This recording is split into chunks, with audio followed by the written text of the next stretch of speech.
It-tnejn filgħodu beda l-Global Innovation Forum li qed jittella f'pajjiżna. Diversi ministri u delegati minn pajjiżi mid-dinja kollha jinsabu fostna. L-edizzjoni ta' din is-sena għandha t-tema Shaping Our Digital Futures for Prosperity and Wellbeing for All u se sservi bħala pjattaforma taqsim tal-għarfien u l-aħjar prattiċi, in-networking u l-promozzjoni tal-iżvilupp ta' ekosistemi tal-innovazzjoni diġitali u l-imprenditorja fid-dinja. Dan il-forum u organizzat mill-Unjoni Internazzjonali tat-Telekomunikazzjoni fih dan il-ġnus Magħquda waqt li qed jiġi ospitat minn Malta permezz tal-Ministeru għall-Ekonomija, l-Intrapriża u l-Proġetti Strateġiċi. Il-ftuħ uffiċjali tal-forum li tmexxa mill-Uffiċjal Għoli tal-Malta Digital Innovation Authority, Gavril Flores, ġie indirizzat ukoll mill-President ta' Malta, Mirjam Spiteri de Bono, flimkien mal-Ministru Silvio Xkembri u d-Direttur dwar it-Telekomunikazzjoni tal-Unjoni Internazzjonali, Dr. Cosmas Lakisin Zavazava.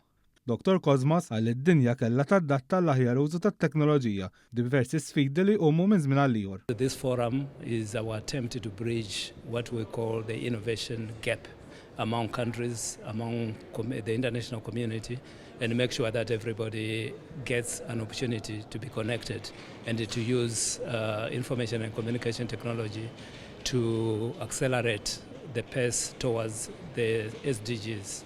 By 2030. Il-Ministru Xkembri spjega kif din l-istituzzjoni internazzjonali għandha l-fuq minn 190 stat membru u allura meta jkollok dawn il-pajjiżi kollha jaqblu li dan jittella f'pajjiżna jirrikonoxxu l-avvanz li twettaq fostna fl-innovazzjoni għal kif anke jħossu gburi u anke jħares il-qoddim biex dak kollu li sar minn pajjiżna ikun espost ma' dawk il-pajjiżi kollha. Huwa wkoll żmien propizju mhux biss li twettaq issa ġewwa pajjiżna fl-Innovation Month li f'dan ix-xahar kien xahar fejn rajna ħafna fuq l-innovazzjoni ġewwa pajjiżna, iżda wkoll fi żmien meta bħala gvern nidejna l-proċess li għandu jwassal għal Malta Viżjoni 2050 li hemmhekk wieħed mill-pilastri ewlenin ta' din il-viżjoni tkun digitalizzazzjoni l-innovazzjoni sabiex naraw kif intejbu l-effiċjenza, kif innaqsu l-burokrazija, kif l-aħħar mill-aħħar naraw li l-kwalità tal-ħajja tal-Maltin u titjib.